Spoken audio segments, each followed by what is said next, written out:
The story begins not in a boardroom, but with a journey of sheer determination. In 1887, a 16-year-old Swedish boy named John W. Nordstrom arrived in America with $5 and a profound work ethic. His path to retail was forged through grueling labor in mines and logging camps, but his fortune truly changed in the Alaskan goldfields.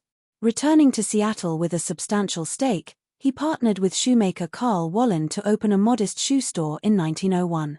Their first day's sales were a humble $12.50, but their philosophy was priceless: offer consistent quality, fair prices, and earn the trust of every customer. This foundation of integrity, built for the working people of Seattle, would become the bedrock of an empire.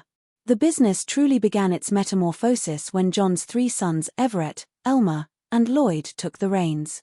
Their timing seemed catastrophic, coinciding with the Great Depression, but they viewed crisis as opportunity.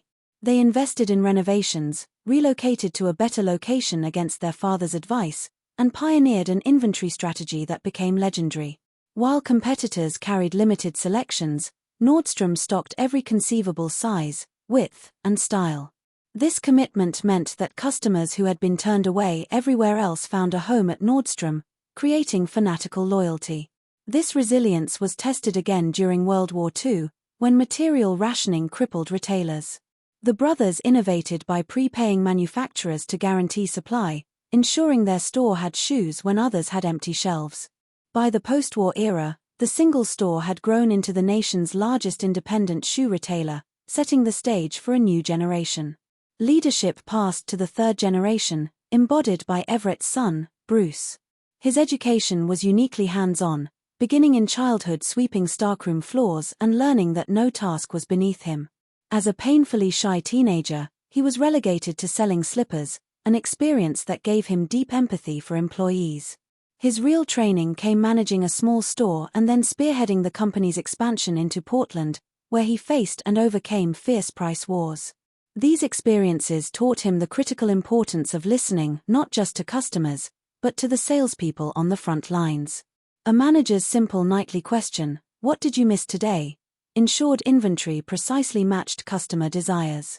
When Bruce returned to Seattle as president at age 30, he carried this practical wisdom into the company's most transformative decision.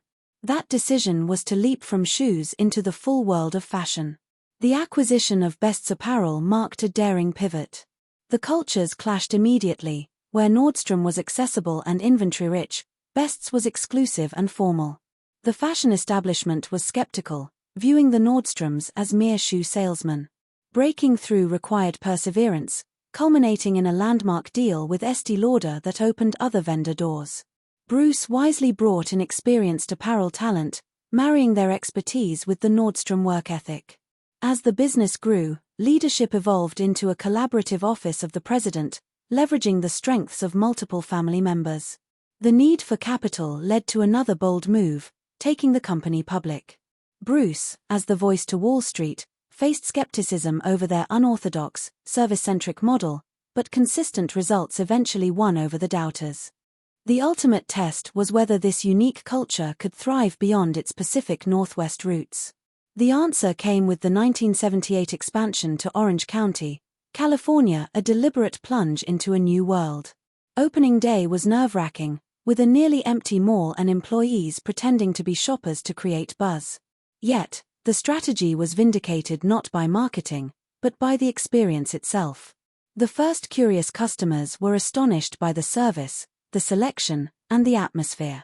They told friends, who told more friends.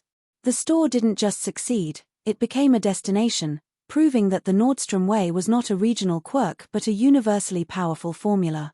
This expansion validated a century of principles: that obsessive attention to customer needs, empowerment of frontline employees, and a willingness to take calculated risks could build not just a business, but a beloved and enduring legacy.